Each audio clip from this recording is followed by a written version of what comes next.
At ang inyong lingkod, Popoy, ang gwapong kusinero.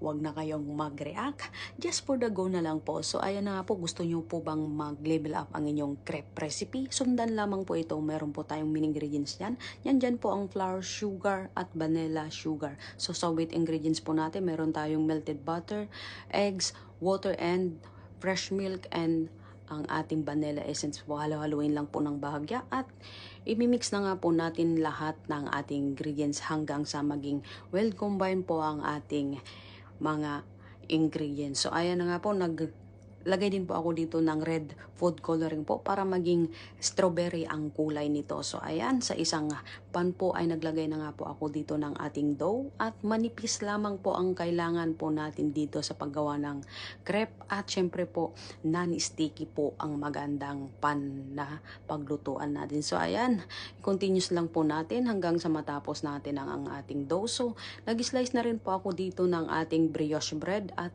nag-mix na rin po ako dito ng ating gagawing filling po na whipped cream po. So ayan, nag-add din po ako ng sugar dyan hanggang ganito ang kalabasan ng ating cream at sa piping bag po ay ilalagay na nga po natin ang na-mix po natin. So ayan, naglagay rin po ako dito ng ating black honey sa ating brioche bread at syempre ayan na nga po, maglalagay na tayo ng filling sa ating crepe. So ayan, sundan lamang po ang ganito, brioche bread at saka ang ating whipped cream, and then babalutin po natin yan ng ating crepe at tatalian natin para hindi makawala. Char.